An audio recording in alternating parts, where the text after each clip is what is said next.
মুসলমান করে ছেলে মেয়েরা, আব্বারা, তরুণেরা, হে নবী প্রেমিকেরা, এরকম ভাবে ইমামে আজম বলে তোমরা 1 থেকে 10 পর্যন্ত গুণো, এরকম ভাবে 1 থেকে 10 পর্যন্ত গুণা হয়। বলা হয় এবার তোমরা ব্যাকে ফিরে আসো। বলা হয় 10-এর পর হয় 9, 9-এর পর 8, 8-এর পর 7, 7-এর পর 6, 6-এর পর 5, 5-এর পর 4, 4-এর পর 3, 3-এর পর 2, 2-এর পর 1, 1-এর পর 0, 0-র পরে 0। যেমন 0-র আগে কেউ থাকতে পারে না, অনুরূপ ভাবে আমার আল্লাহর আগেও কেউ না। আরো জোরে বলে এ নওজোয়ান যুবকেরা, আল্লাহ পাকের ওলি ইমামে আজমকে 3 নাম্বার প্রশ্ন করা হলো, ওগো আল্লাহ পাকের ওলি, ও হযরত ইমামে আজম বলো তো দেখি তোমার আল্লাহ কা তাম পৃথিবীকে কেমন করে কন্ট্রোল করে? ইমামে আজম বলে চলো চলো তোমরা আমাকে একটা বাড়িতে নিয়ে চলো। একখানা বাড়িতে নিয়ে গেলেন, গোটা বাড়িটা অন্ধকার হয়ে গেল, গোটা বাড়িটা আলোকিত অন্ধকার হয়ে গেল।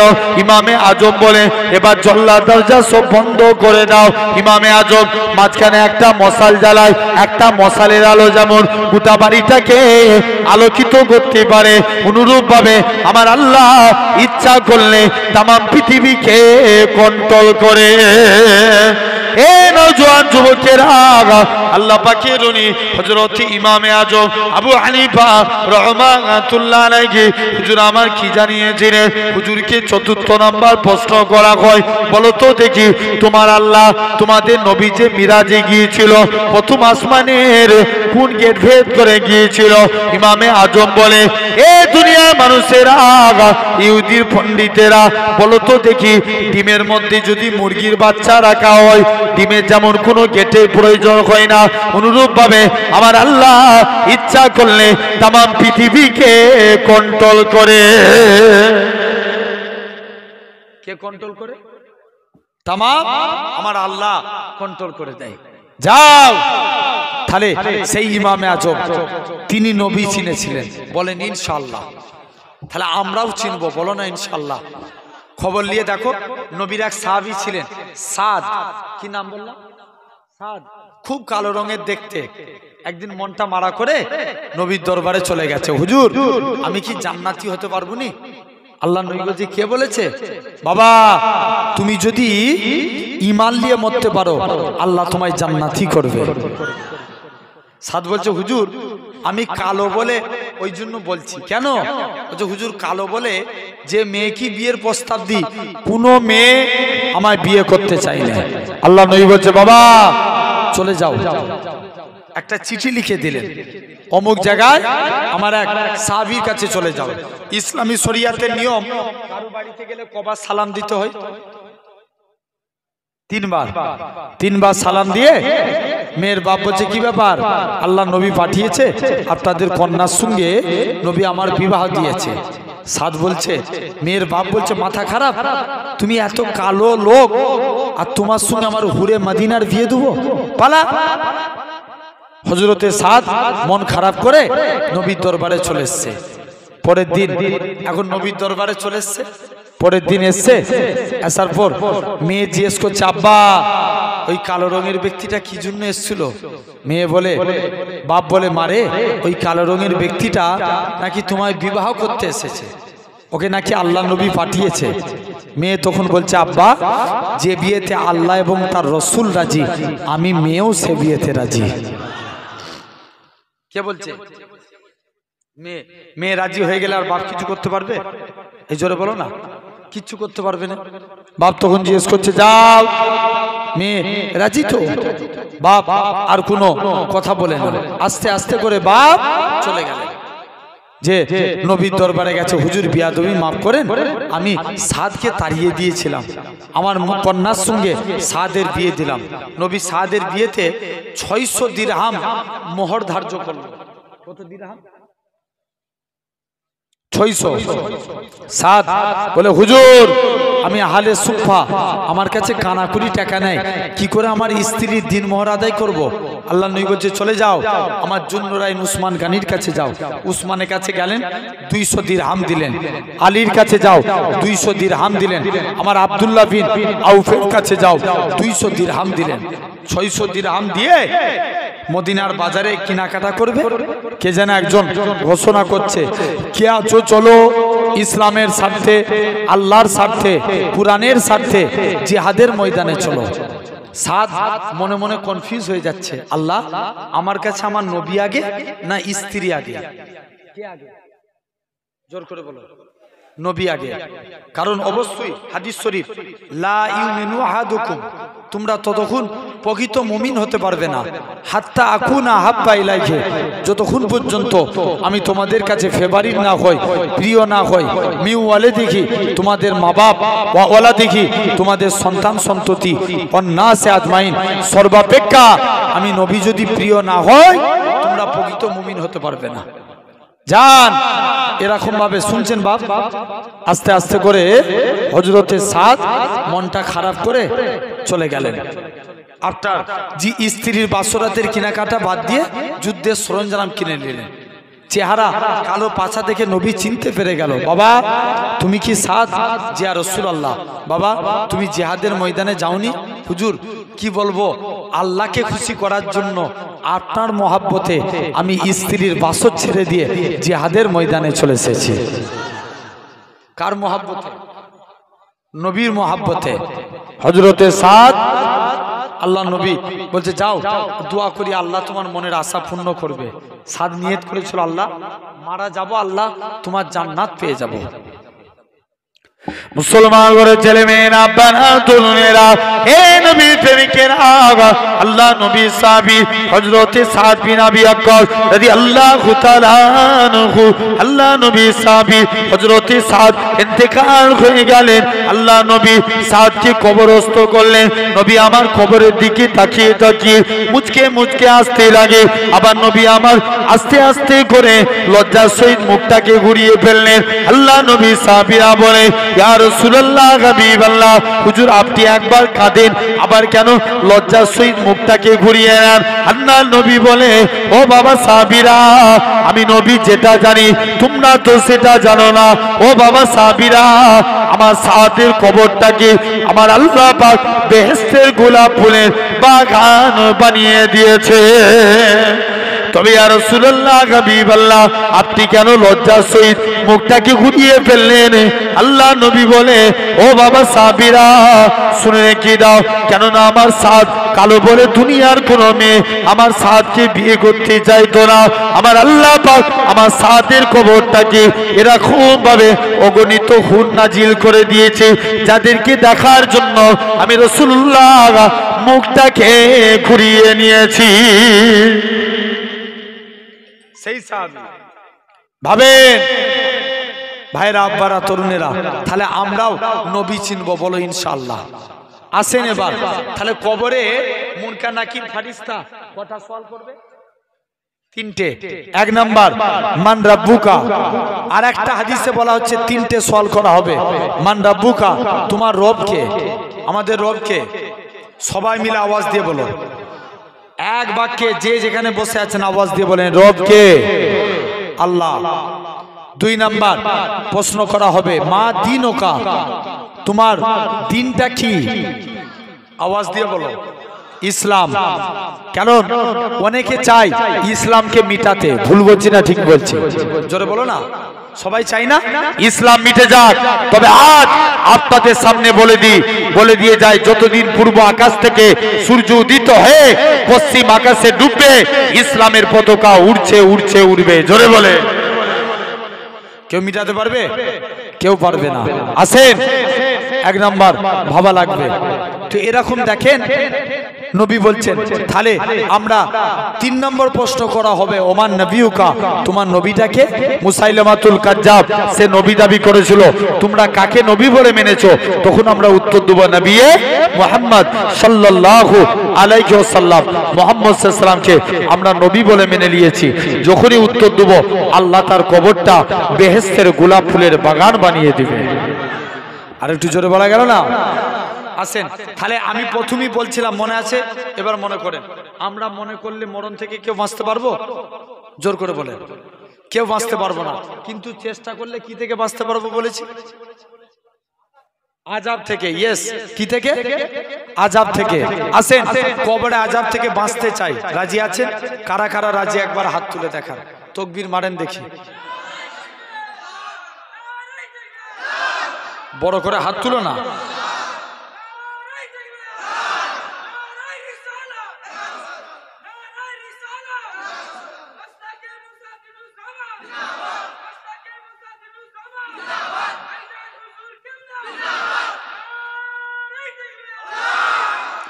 জেনে রেখে দেন ভাইয়ের আব্বারা, তরুণেরা, আসেন খুব মনোযোগ দিয়ে, একদম সূক্ষ্ম বেরেনে মনোযোগ দিয়ে শুনেন।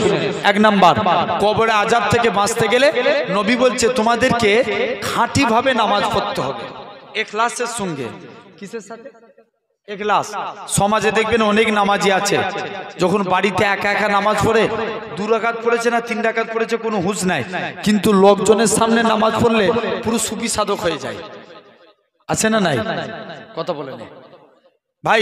নবী বলছেন শিরক 2 প্রকার, একটা শিরকে আকবার, একটা শিরকে আসগার। আকবার মানে বড়, আসগার মানে ছোট। বড় শিরক কোনটা? যেটা আল্লাহ ব্যতীত অন্য কাউকে সিজদা দিয়া। ভাই কপাল কার জন্য? আল্লাহর জন্য। এটা আল্লাহ ব্যতীত অন্য কাউকে দেয়া যাবে? যাবে না। আর শিরকে আসগার, লোক দেখানো কাজ। নবী বলছে আমার উম্মতরা পথভ্রষ্ট হবে লোক দেখানো কাজের ব্যাপারে। দেখবেন অনেকে নামাজ পড়ছে, হঠাৎ করে কারেন্ট চলে গেছে, ও নামাজ পড়তে পড়তে বলে উঠলো হাই যা কারেন্ট চলে গেছে। এই নামাজ হবে? জোর করে বলো। অনেকে আপনার দেখবেন নামাজ পড়ে নামাজে দাঁড়িয়ে দোকানের হিসাব নিকাশ করে। কথা বলে নাই? আছে না নাই? অনেকে নামাজে জামাতে দাঁড়িয়েছে, দেখবেন আর চোখে চোখে দেখে আমার পাশে এসে কে দাঁড়ালো। ভুল বলছি না ঠিক বলছি? এরকম আছে না? তাহলে নামাজ পড়েন খাঁটি ভাবে। একটা যুবক ছেলে নবীর দরবারে গেলেন, নবীর দরবারে যেয়ে চুপ করে বসে আছে। হযরতে সে প্রতিদিন নামাজে দাঁড়ায় দুনিয়ার কথা চিন্তা করে। কিসের কথা? দুনিয়ার কথা। ভাই নামাজে দাঁড়িয়ে দুনিয়ার কথা চিন্তা করলে নামাজ হবে?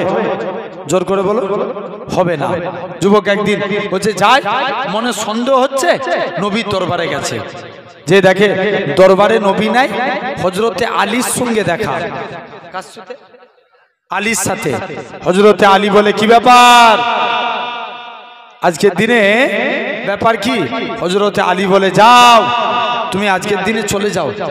এক নাম্বার, কি ব্যাপার? বলছে হুজুর আমি প্রতিদিন নামাজে দাঁড়াই, দুনিয়ার কথা চিন্তা হয়, আমার নামাজটা কি কবুল হবে? হযরতে আলী ডিরেক্ট ফতোয়া দিয়ে দিলেন, যাও তোমার নামাজ কবুল হবে না। পরের দিন নবীর দরবারে এসছে, নবীর সঙ্গে দেখা। নবী বলছে হুজুর কালকে এসেছিলাম, আলী আমায় ফতোয়া দিয়েছে আমার নাকি নামাজ হবে না। আল্লাহ নবী বলছে বাবা আলী বলেছে, যাও আলীকে ডেকে নিয়ে এসো। আলীকে ডাকলেন, আলী তুমি একে ফতোয়া দিয়েছো এর নামাজ হবে না? জিয়া রাসূলুল্লাহ, যাও উজু করে এসো, 2 রাকাত নামাজ পড়বে, আমি রাসূলুল্লাহ তোমাকে একটা চাদর গিফট করব। আরো জোরে বলো। এই তো তোমরা বলছো, দেখি তো বলো তো সুবহানাল্লাহ।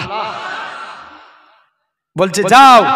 এখন আলী দেখবেন ভালোবাসার মানুষ যদি কিছু গিফট করে সে অনেক এক্সাইটেড হয়ে যায় না? কথা বলে না? হয় না? হয় না? হয়ে যায়। তো হযরতে আলী প্রথম রাকাত নামাজ পড়ছেন, খুব মনোযোগ দিয়ে নামাজ পড়ছে। দ্বিতীয় রাকাত নামাজ পড়তে গেছে, মনে মনে চিন্তা করছে আল্লাহ নবী তো চাদর দেবো বলেছে, তো কার চাদর দিবে? কে চিন্তা করছে? আলী। একটু আগে কি ফতোয়া দিয়েছিল? নামাজে চিন্তা করলে নামাজ হবে না। পরের দিন নবী বলছে যাও আলী তুমি তো আমার কাছের সাহাবী, তোমার যদি নামাজে ভুল হতে পারে, তার ভুল হওয়া তো স্বাভাবিক, তুমি মানুষকে বুঝিয়ে বলবে। তা বলে বুঝবেন না যে নামাজে আলী হুজুর অমনোযোগী ছিল, আস্তাগফিরুল্লাহ, না, আমি জাস্ট বোঝানোর জন্য বললাম। কোন এক টাইমে হযরতে আলীর পায়ে তীর লেগে গেছে, তীর ঢুকে যাওয়া সহজ, বার করা অনেক কঠিন। আলীর পা থেকে তীর বার হতে চাই না শরীরে। তাহলে ভাঙর সব দিকে এগিয়ে, তাহলে সুবহানাল্লাহ তাকবীরে কেন পিছাবো? জোর করে তাকবীর দেন, নারে তাকবীর, আলহামদুলিল্লাহ। আসেন, এই যে হাত তুললাম এটা দেখলো কে? আল্লাহ দেখেছেন। সব দেওয়ার মালিক কে? আল্লাহ। মুসা নবী আল্লাহকে একদিন জিজ্ঞেস করছে, আল্লাহ আমি দেখতে চাই দুনিয়ার জমিনের সব থেকে গুনাহগার মানুষকে। আল্লাহ বলছে, মুসা তুমি অমুক জায়গায় চলে যাও, যে প্রথমে হেঁটে হেঁটে যাবে সে হবে গুনাহগার। মুসা নবী তো কনফিউজ, আল্লাহ এটা কেমন করে সম্ভব? একই লোক যাবার সময় মুসা নবী বলছে, আল্লাহ গুনাহগারকে দেখলাম, নেককারকে দেখতে চাই। আল্লাহ বলছে, মুসা তুই ওই রাস্তাতেই দাঁড়া, যে রিটার্ন ফিরে আসবে সে হবে নেককার। মুসা নবী তো কনফিউজ, আল্লাহ এটা কেমন করে সম্ভব? একই লোক যাবার সময় কি ছিল? গুনাহগার, আসবার সময় কথা বলে না, নেককার। মুসা নবী কনফিউজ, আল্লাহ এটা কেমন করে সম্ভব? মুসলমান বলে ছেলে মেয়েরা, আব্বারা, তরুণেরা, হে নবী প্রেমিকেরা, আমার আল্লাহ জানিয়েছিলেন, ইয়া আমার কালিমুল্লাহ, ইয়া আমার নবী মুসা। ওই বান্দাটা যখন রাস্তা দিয়ে হেঁটে হেঁটে যাচ্ছিল, তার ছেলেখানা বলতে লাগে, আব্বা জান দুনিয়া বড় না প্রথম আসমান বড়? বাপ কানা জবাব দেয়, বাবা ছেলে দুনিয়া থেকে প্রথম আসমান বড়। ছেলে আবারও বলে, ও জনমদাতা বাপ, প্রথম আসমান বড় না দ্বিতীয় আসমান? দ্বিতীয় আসমান বড়। দ্বিতীয় আসমান বড় না তৃতীয় আসমান? তৃতীয় আসমান বড়। এরকম ভাবে 7 তবক আসমান বড়। ছেলে আবারও বলে, আব্বা জান 7 তবক আসমানের থেকে কি বড়? বাপ কানা জবাব দেয়, ও বাবা ছেলে 7 তবক আসমানের থেকে আমি তোর আব্বা, আমার গুনাহখানা বড়। ছেলে আবারও বলে, আব্বা জান আপনার গুনাহ থেকে কি বড়? বাপ কানা জবাব দেয়, বাবা ছেলে আমার গুনাহ থেকে আমার আল্লাহ পাকের দয়া, আল্লাহর রহমত কানা বড়। এ নওজোয়ান যুবকেরা, আমার আল্লাহ জানিয়েছিলেন, হে আমার কালিমুল্লাহ, হে আমার নবী মুসা, আমি আল্লাহ পাক তার এতটুকু কথা কি কবুল করে নিয়েছি।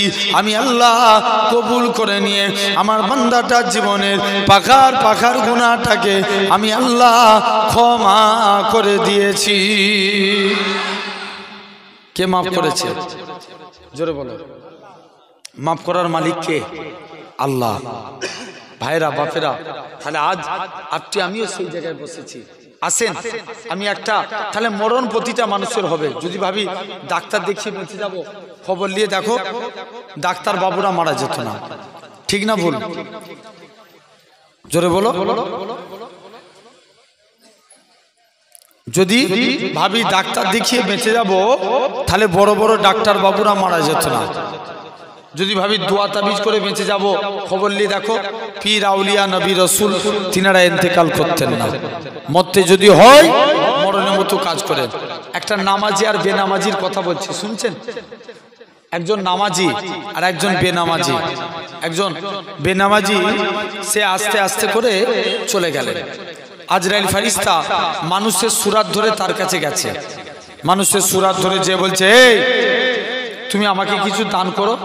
সে সবসময়, বেনামাজিটা সবসময় গান বাজনা করত। কি করত? জোরে বলো। ফেসবুক থেকে কেউ লাইভ দিবে না, জেনে রেখে দেন ভাইরা, আব্বারা, তরুণেরা। এরকম ভাবে সবসময় সে গান বাজনা মধ্যে মত্ত থাকতো, নিজেকে চিল করাতেন। এখন একদিন যেতে যেতে যুবক ছেলেখানা আস্তে আস্তে করে আজরাইল ফারিস্তা মানুষের সুরাত ধরে তার কাছে এবার আসল চেহারা দেখাচ্ছে। বলছে, আমি মালাকুল মউত আজরাইল ফারিস্তা। বলছে ঠিক আছে। বলছে তোর জান কবজ করতে এসছি। বলছে আমাকে একটু সময় ছেড়ে দাও, আমি বাড়ি যাই। না, তোকে আর সময় দেবো না। আজরাইল ফারিস্তা অনুরূপ ওই মহিলার আবার নামাজি বান্দার কাছে গেলেন। দেখবেন আল্লাহওয়ালা বান্দাদের আল্লাহ নূরের পর্দার ভিতরে কিছু জানিয়ে থাকেন। জোরে বলবেন না? কথা ঠিক না ভুল? কে জানান? আল্লাহ জানান। এখন আজরাইল ফেরেশতা তার কাছে গেছে, যে বলছে এই তুমি আমায় কিছু দান করো। বলছে আমি দান করতে পারি, তবে আজকের দিনে তুমি এখান থেকে চলে যাও। কেননা আমি দান করব, তবে আমার জানটুকুন ছাড়া আর কিচ্ছু নাই। আজরাইল ফেরেশতা তার বললেন তুমি কি সময় চাও? বলছে হ্যাঁ, আমি হলাম মালাকুল মউত আজরাইল ফেরেশতা। বলছে আমি সিজদায় যাব, সিজদায় গিয়ে আমি চুপ করে আমি আল্লাহ আল্লাহ করব, ওই অবস্থায় তুমি আমার জান কবজ করে নিবে। বান্দাটা নামাজি হালতে ইন্তেকাল হয়ে গেলেন। তাহলে আজ আপনাকে আমাকেও ভাবা লাগবে, দেখেন নামাজ যদি পড়ি আল্লাহ মুসিবত থেকে হেফাজত করবেন, ঠিক না ভুল? জোর করে বলো। আসেন তো এরপরে আল্লাহ রসুল বলছেন বান্দা রুহুকে বার করে নিয়ে চলে যাবে। কি নেককার বলেন কি বদকার বলেন, প্রতিটা বান্দা বান্দির মুখের দিক থেকে এক টুকরা কাফনের টুকরা ছিঁড়ে বলবে যাও। কি নেককার বলেন, সব বান্দা রুহু বেরিয়ে যাবে। আজরাইল ফেরেশতা তার রুহুটাকে সোনার পালকে করে তুলতে তুলতে 7 তবক আসমান, সেখান থেকে জান্নাতি করা হবে। যারা নেককার হবে, যারা বদকার হবে, এদের রুহুকে কষ্ট দিয়ে নিয়ে যাবে, এত কষ্ট দিয়ে নিয়ে যাবে যে রুহু দিয়ে দুর্গন্ধ বাইর হতে থাকবে। 7 তবক আসমান, ওখান থেকে জাহান্নামী করা হবে।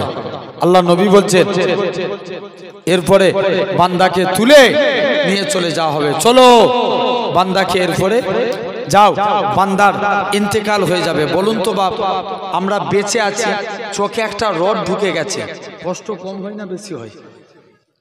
ভালো করে বলো, বেশি না কম? অনেক বেশি না? কিন্তু বেঁচে আছেন। আপনার একটা হাত ভেঙে গেছে, বেঁচে আছেন, কষ্ট কিন্তু অনেক বেশি।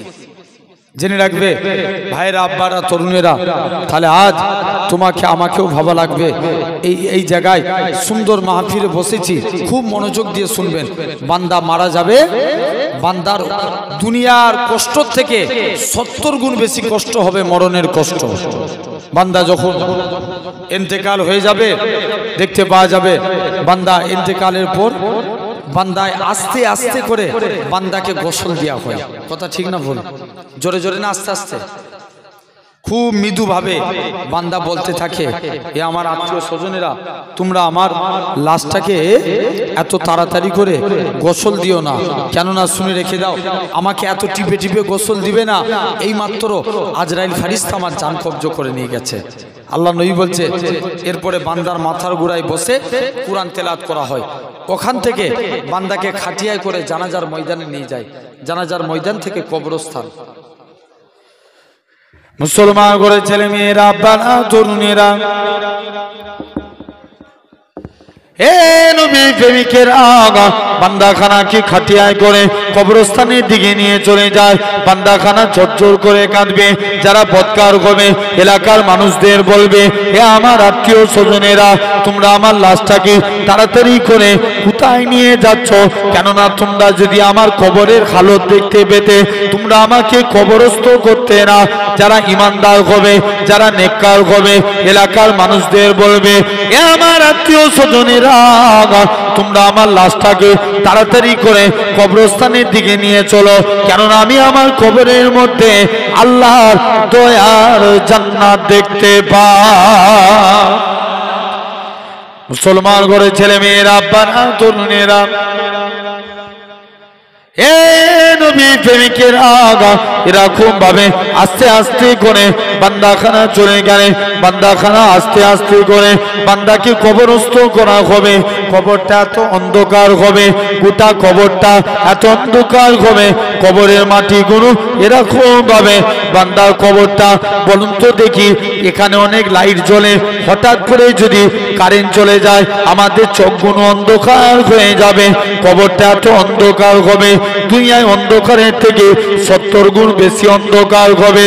এ নওজোয়ান যুবকেরা, আল্লাহ নবী জানিয়েছেন এরকম ভাবে অন্ধকার কবরে বান্দা উঠে দাঁড়াবে। কেউ ক্যান্সার রোগে মারা গেছে, আল্লাহ তার রোগকে ভালো করে দিবে।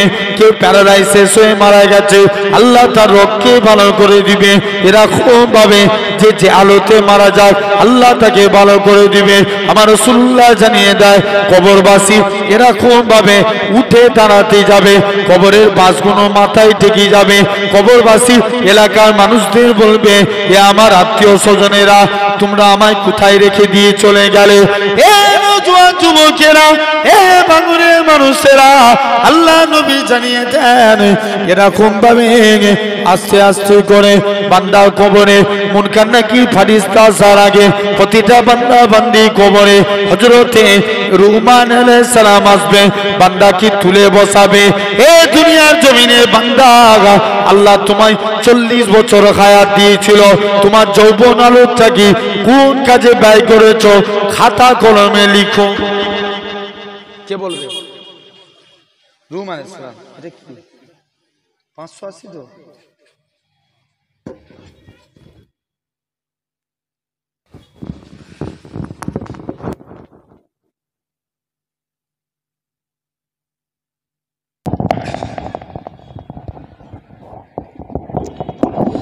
একবার দরুদ পড়েন, আল্লাহুম্মা।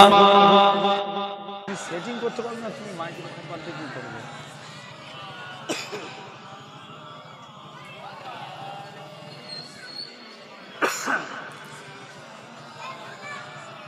ভাই, বান্দাকে তুলে বসানো হবে।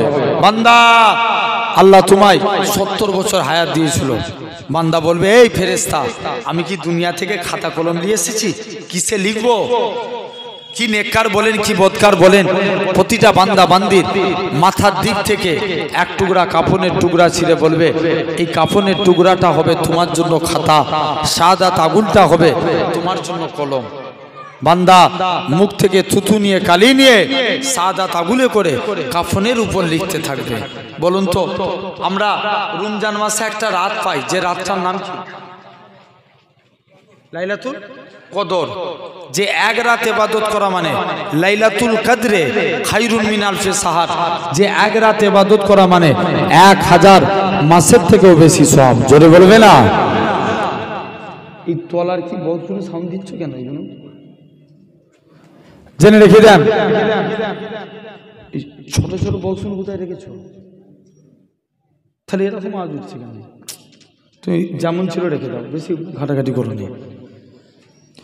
আমার ভাইয়েরা, আব্বারা, তরুণীরা, তো এরকম ভাবে লক্ষ্য করে দেখেন আপনি, আল্লাহ রসুল বলছেন, এরপরে বান্দার কবরে বলুন, আমরা আস্তে আস্তে করে আপনি লক্ষ্য করে দেখবেন যে এরকম ভাবে আমরা একটা লাইলাতুল কদরের এক রাত সমান 1000 মাস। কত মাস? 1000 মাস সমান 84 বছর। কত বছর? 84 বছর। কোন বান্দা যদি 60 বছর বাঁচে, কোন বান্দা 60 বছর বাঁচলে এখন আল্লাহ জিজ্ঞেস করছে, এই বান্দা দুনিয়ায় পাঠিয়েছিলাম, কি আমল করেছিলিস? বান্দা জবাব দিবে, আল্লাহ এক্সট্রা 24 বছর ইবাদত করে দিয়েছি। জোরে বলা গেল না? কত বছর? 24 বছর। বান্দা জবাব দিবে, আল্লাহ আমি এক্সট্রা 24 বছর ইবাদত করেছি। আল্লাহ বলে, যা বান্দা চলে যা। কেমন করে? লাইলাতুল কদরের এক রাত সমান কত বছর বললাম? ইয়েস, 84 বছর। 60 থেকে 84 মাইনাস করেন, থাকে কত? 24। বান্দা জবাব দিবে, আল্লাহ আমি এক্সট্রা 24 বছর ইবাদত করেছি। জেনে রেখে দেন সোনার ভাইরা, আব্বারা, তরুণেরা, আমার বাপেরা, আব্বারা, তরুণেরা, এরকম ভাবে লক্ষ্য করে তাহলে বান্দাকে তুলে বসাবে। 70 বছর 60 বছর আল্লাহ হায়াত দিয়েছিল, তুমি খাতা কলমে লিখো। কাফনের টুকরোতে মুখে থুতু হবে কালি, কাফনের টুকরা হবে আর শাহাদাত আগুলের উপরে লিখতে থাকবে। লিখতে লিখতে বান্দার মুখে থুতু ফুরিয়ে যাবে, তথাপিও বান্দার লিখা শেষ হবে না। আপনি আমি কি বলে রেহাই পাবো? রুহমান আলাইহিস সালাম ওই কাপড়ের টুকরা গলায় ঝুলিয়ে দিয়ে চলে যাবে। মুসলমান করে ছেলে মেয়েরা বানা তরুণেরা হে নবী প্রেমিকের আগা হযরতে রুমান আলাইহিস সালাম কি নেককার বলেন কি বদকার বলেন প্রতিটা বান্দা বান্দি মাথার দিক থেকে এক টুকরা কাপনের টুকরা ছিঁড়ে বলবে এটা হলো তোমার জন্য খাতা আমি আপনি কি বলে রেখায় পাবো আপনার আমার হাত সাক্ষী দিবে আল্লাহ পাক এই হাত দিয়ে আপনার বান্দাটা মানুষের উপর জুলুম করেছে মানুষের উপর অত্যাচার করেছে আপনার আমার কান সাক্ষী দিবে আল্লাহ পাক এই কান দিয়ে আপনার বান্দাটা গান বাজনা শুনে কাটিয়েছে পরে গীবত গিল্লা শুনেছে এরকম ভাবে আপনার আমার পা সাক্ষী দিবে ওর আল্লাহ পাক এই পা দিয়ে বান্দাটা মাদ্রাসার দিকে যায় না তিনি মাহফিলে গিয়ে বসে না মাচায় গিয়ে বসে পরে ছকলখুরি করে বেরিয়েছে এরকম ভাবে প্রতিটা অঙ্গ প্রত্যঙ্গ আপনার আমার বিরুদ্ধে সাক্ষী দিবে আমার আল্লাহ জানাবে ও আমার ফারিস্তা চলে যাও আমার বান্দাটাকে জাহান্নামী করে দাও বান্দাটাকে জাহান্নামের দিকে নিয়ে যাবে বান্দা কানা জোর করে কাঁদবে আল্লাহ পাক আজকের দিনে আপনার কাছে এসেছি আল্লাহ পাক আজকের দিনে ওর আল্লাহ পাক আপনি নাকি কোরআন পাক ইরশাদ করেছেন ওমাই ইয়াতাকাল আল্লাহকে ফাকুয়া কাসবু যে বান্দা নাকি আল্লাহ আপনার উপরে ভরসা করে আপনি তার জন্য যথেষ্ট হয়ে যান আল্লাহ পাক আমি আপনার গুনাহগার বান্দা আমি আপনার পাপী বান্দা আপনার উপরে ভরসা করে রইলাম আমার আল্লাহ জানাবে সাত্তাকতা আপনি ওই আমার বান্দারে তুমি সত্য কথা বলেছো চলে যাও আমি আল্লাহ জানিয়ে দিলাম আমি আল্লাহ বলে দিলাম তোমার জীবনের পাখার গুনাহটাকে আমি আল্লাহ ক্ষমা করে দিয়েছি আমি আল্লাহ তোমায় মাফ করে দিয়েছি যাও বান্দা লক্ষ্য করে দেখেন তাহলে এরপরে বান্দার কবরে আসবে তিনটে প্রশ্ন করবে মুনকার নাকির ফারিস্তা আসবে গোটা বুখারী তন্ন করে দেখেন কবরের সওয়াল জবাব প্রসঙ্গে 7টা হাদিস এসেছে কটা জোরে বলো 7টা হাদিসে বলা হচ্ছে কবরে একটা সওয়াল করা হবে যে নবীকে এনে কবরে হাজির করতে পারবে নবীকে কবরে এনে হাজির করানো হবে জিজ্ঞেস করবে এই ব্যক্তিটা সম্পর্কে তুমি কি জানো যে নবী চিনতে পারবে তার কবরে নাজাত আরো জোরে বলা গেল না আসেন একটু নবী চিনাবো কারা কারা চিনতে চান একবার হাত তুলে দেখান তাকবীর মারেন না রে তাকবীর এমনি তো খারাপ মাইক করেছেন তারপরে তাকবীরও কমাবেন আরো জোরে দেন না রে তাকবীর না রে তাকবীর জেনে রেখে দেন খুব ভালো তারে বুঝবেন সোনার ভাই আব্বারা তরুণেরা জেনে রেখে দেন এরকম তাহলে আসেন নবীকে চিনতে হবে নবী চিনলে কেমন নবী বলছেন তোমরা দিনে আমার একটা করে সুন্নত মানো কটা করে দিনে একটা মানলে কটা মানা হবে কথা বলেন দিনে একটা মানলে বছরে 365 দিন ছেড়ে দেন মাসে একটা করে মানেন কেমন আপনি ভাই আমরা অনেকে চুল কাটি হ্যাঁ কি না সমাজে দেখবেন চুল কাটার স্টাইল এখন 100 রকমের ভুল বলছি না ঠিক বলছি অনেকে দেখবেন পিছন দিকে তাকাবেন এমন চুল কাটে যেন মনে হয় ওর মাথায় টিকটিকি বসে আছে কি বসে আছে টিকটিকি আপনার লক্ষ্য করে দেখেন অনেকে রোনালদোর ভক্ত সে বলে আমাকে রোনালদো মার্কা চুল কেটে দাও অনেকে মেসি ভক্ত আমাকে মেসির মতন চুল কেটে দাও অনেকে সলমান খান শাহরুখ খান কোহলি ভক্ত ভাই আমরা সবাইয়ের ভক্ত সেলুন দোকানে যে বলি সব মার্কা চুল কেটে দাও কিন্তু একবারও যে বলেছি সেলুনওয়ালা ভাই আমার চুলটা নবীর মতন করে কেটে দাও কেউ বলেছি জোর করে বলো কোনো দিনের জন্য আমরা বলেছি কোনো দিন বলি না নবীর স্টাইল কেমন ধারেও ছোট উপরেও ছোট না হলে আপনি বাবলি রাখেন এখন মুসা নবীর জামানায় সামিরা বলে এক ব্যক্তি ছিল কি নাম বললাম সামিরা মুসা নবীর জামানায় এই সামিরা ডেটো মুসা নবীর কপি করত মুসা নবী যেমন ভাবে নামাজ পড়তেন সামিরাও ওইভাবে নামাজ পড়তো মুসা নবী যেমন ভাবে রোজা করতেন, স্বামীর ওইভাবে আপনার যেমন ভাবে পায়জামা পরতেন, স্বামীর ওইভাবে পায়জামা পরত। মুসা নবী যেমন ভাবে লাঠি নিয়ে চলতেন, স্বামীরাও ওইভাবে লাঠি নিয়ে চলতো। এখন আল্লাহর হুকুম হলো, আল্লাহ বলছে যাও মুসা। মুসা নবী দৌড়ে পালালেন, ফেরাউন তাড়া করলো, নীল নদে চলে গেলেন। আল্লাহ বলছে মুসা লাঠি ঠেকাও। নীল নদের পানি কি হলো? দুভাগ, মাঝখানে রাস্তা, দুভাগ হয়ে গেল পানি, মাঝখানে রাস্তা। মুসা নবী পার হয়ে গেলেন। আবার আল্লাহ বলছে মুসা তুমি রাস্তা ঠেকাও, আবার লাঠিটা ঠেকাও, রাস্তা সমান হয়ে গেল, পানি সমান। আজও মিশরের নীল নদের পানির কালার দুটো, দেখবেন একটা ঘোলাটে, একটা স্বচ্ছ পানি। মুসা নবী আস্তে আস্তে করে ওই নীল নদের ফেরাউন সহ সবাই ডুবে মারা গেল। আল্লাহ স্বামীরাকে বাঁচিয়ে দিলেন। কাকে বাঁচালেন? স্বামীরাকে। মুসা নবী আল্লাহকে জিজ্ঞেস করছে আল্লাহ এই স্বামীরাকে কে কি করে তুমি, আল্লাহ তুমি তো একে আগে মারতে পারতে, কারণ এর জন্যই আল্লাহ আজকের দিনে আমার এই অবস্থা, আমার এত জ্বালাতন করে, তুমি তো আগে একে মারতে পারতে। আল্লাহ বলছে মুসা কেননা তোমার স্টাইলকে আমি আল্লাহ কবুল করেছি, এর জন্য আমি আল্লাহ স্বামীরাকেও মাফ করে দিয়েছি। আরো জোরে বলা গেল না?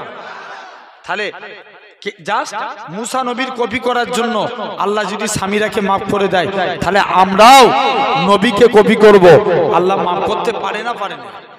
জোর করে বলো, পারে না? অবশ্যই পারে। আসেন না আমরাও নবীকে কপি করব, বলো ইনশাআল্লাহ। জোর করে বলে ভাই। এক নাম্বার জেনে রেখে দেন, আমরা অনেকে দেখবেন স্যুট পরি। কোন দিক দিয়ে স্যুট পরি না? অনেকে গাঁটের নিচে, অনেকের স্যুট গড়িয়ে গড়িয়ে গাঁটের নিচে চলে যায়। গাঁটের নিচে পড়া যাবে? আমাদের সতর্কতা পর্যন্ত, নাভি থেকে গাঁটের উপর পর্যন্ত। ভাই এতদিন স্যুট পরেছেন, আজ থেকে একটা নিয়মে পড়বেন। যখন স্যুট পরবেন আগে ডান পা দিবেন। যুবক তুমি স্টাইল দাও না, গাঁটের উপরে পড়ো। যে যে তোমার দেখে স্টাইল দিবে তুমি সুন্নতে সওয়াব পাবে। জোরে বলো। এখন আমরা যখন স্যুট পরবো আগে ডান পা দেবো। কোন পা? ডান পা।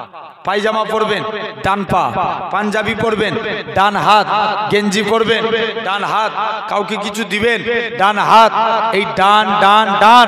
জুতো পরবেন ডান পা। কিয়ামতের দিন আল্লাহ বলবে এই তোমরা যারা ডানপন্থী আছো এগিয়ে এসো। বান্দা জিজ্ঞেস করবে কেন আল্লাহ?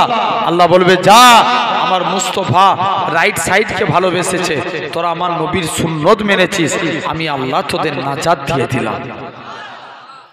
তাহলে এটা ডান দিক। দুই নাম্বার, আমরা যখন ভাত খাবো আজকের পর থেকে যে পারবেন না, যাদের বিয়ে হয়ে গেছে, স্ত্রীকে যে বলবেন স্ত্রী আমাকে একটু দস্তরখান বিছিয়ে দাও। কি বিছাও? জোরে বলো। দস্তরখান। যখন আপনি মায়ের কাছে যাবেন, মাকে যে বলবেন মা আমাকে দস্তরখান বিছিয়ে দাও, জানবেন দস্তরখান বিছিয়ে ভাত খাওয়া সুন্নাতে রাসূল। জোরে বললেন না? কি বিছিয়ে ভাত খাওয়া? দস্তরখান। জেনে রাখবেন একটা এই গ্লাস পানি খাবেন, এর মধ্যে 6টা সুন্নত।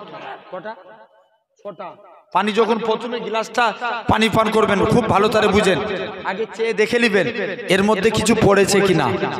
2 নাম্বার, তারপরে দেখবেন আপনি বসে পানি খাবেন না দাঁড়িয়ে। বসে পানি খাওয়ার শুরুতে বিসমিল্লাহ বলবেন। কি বলবেন? বিসমিল্লাহ। 3টে হয়ে গেল। 4 নাম্বার, পানি যখন খাবেন বাম হাত ধরলে ডান হাত ঠেকাবেন। কটা হলো? 4টে। পানি যখন খাবেন 3 নিঃশ্বাসে খাবেন। মনে করেন 1 গ্লাস পানি খাবেন, প্রথমে 1 ঢোক খেয়ে রেখে দিলেন, হাফ নিলেন, আবার 1 ঢোক খেলেন, এভাবে 3 নিঃশ্বাসে খাবেন। পানি খাওয়ার শেষে বলবেন আলহামদুলিল্লাহ। কি বলবেন? আলহামদুলিল্লাহ। তাহলে কটা হলো? 6টা। জেনে রেখে দাও আল্লাহ নবী এগুলো তো জীবদ্দশায় ঘটেছে। নবী একদিন আনাসের দস্তরখানে কিছু খেয়ে হাত মুছেছে। আল্লাহ নবী বলছে বাবা আনাস তুমি, আমি নবী, আমার কাছে কিছু চাইবে না? হুজুর মন চাই কিন্তু চাইব না। কেন রে? হুজুর আমার মা নিষেধ করেছে। যাও। কোন আনাস? যিনি নবীর দরবারে গোলামি করতেন। উজুর পানি জুতো মোবারক। আনাস আল্লাহ নবী দস্তরখানে কিছু মুছেছেন। আনাস বলে আমি দস্তরখান কোনোদিন পানি দিয়ে ধুতাম না, যখনই ময়লা হতো আগুনে ফেলে দিতাম। কাপড় আগুনে ফেললে কি হবে? পুড়ে যাবে। আনাস বলে যেই আমি কাপড় তুলে নিতাম, আল্লাহর কসম আমার কাপড় পরিষ্কার। আরো জোরে বলা গেল না ভাই? সেই আনাস, সাহাবারা বলে আনাস তুমি এই জাদু শিখলে কোথায়? আনাস বলে এটা জাদু না, এটা মুস্তাফা নবীর হাতের ছোঁয়া। কার হাতের ছোঁয়া? নবীর। এগুলো তো জীবদ্দশায় ঘটেছে। ইন্তেকালে মদিনা মুনাওয়ারার এক ইমাম ছিল, নাম আসেম রহমাতুল্লাহ আলাইহি। তিনি একদিন মুখ দিয়ে কথা বলছেন, খুশবু বার হচ্ছে। কি বার হচ্ছে? জোরে বলো।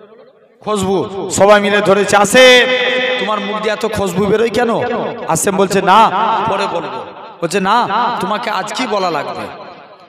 মুসলমান করে ছেলে মেয়েরা, বানা তরুণেরা, হে নবী প্রেমিকেরা, হযরতে আসেম বলে ও বাবা মুরিদেরা, আমি আসেম একদিন ঘুমিয়েছিলাম, হঠাৎ করে দেখি আল্লাহ নবী দিন দুনিয়া বাদশাহ হাবিবুল্লাহকে জনাবে মুহাম্মদুর রাসূলুল্লাহ সাল্লাল্লাহু আলাইহি সাল্লাম আমি আসেমের বাড়িতে চলে আসলেন।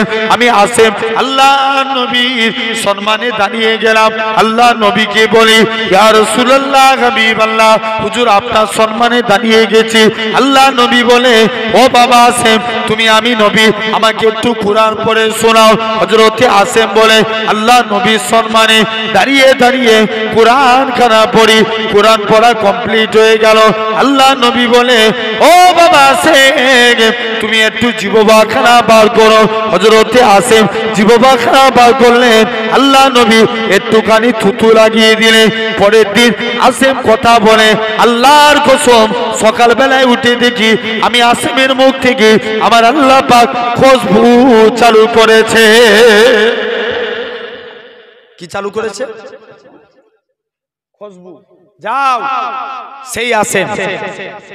তাহলে এগুলো জীবদ্দশায়, তাহলে আমরা নবীকে মানবো, বলো ইনশাআল্লাহ। মেনেছিল। দেখেন ইমামে আজম আবু হানিফা রাহমাতুল্লাহ আলাইহি একবার উঠবে, একটু বসুন, এরকম ক্যারাচি করতে পারবে? ওই মাইকালাগুলোকে ডাকবে না, এই সীমা নাই আর।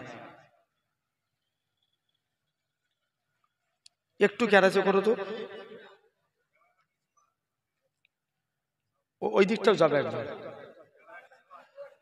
ভাই আব্বারা তরুণেরা, তো এরকম ভাবে লক্ষ্য করে দেখেন, আপনাকে আমাকে ভাবা লাগবে। তাহলে আমরা নবীকে মানবো। মেনেছিলেন দেখেন ইমামে আজম আবু হানিফা রাহমাতুল্লাহ আলাইহি। কি নাম বললাম? ইমামে আজম আবু হানিফা রাহমাতুল্লাহ আলাইহি। হুজুরের বয়স ছিল 13 বছর। কত বছর বললাম? 13 বছর। সবাই মিলে ইমামে আজম আবু হানিফা রাহমাতুল্লাহ আলাইহি ওই তৎকালীন সময়ে কিছু ইহুদির পণ্ডিত আলেম সমাজকে প্রশ্ন করছে, এই আলেম সমাজের মানুষেরা বলো তো দেখি, আজকের দিনে জানাও, তোমরা আজকের দিনে বলো তোমার আল্লাহ বর্তমানে কি করে? বলো বলো, আল্লাহ বর্তমানে কি করে? তোমার আল্লাহর আগে কে আছে? আল্লাহর আগে কে আছে? 2 নম্বর প্রশ্ন।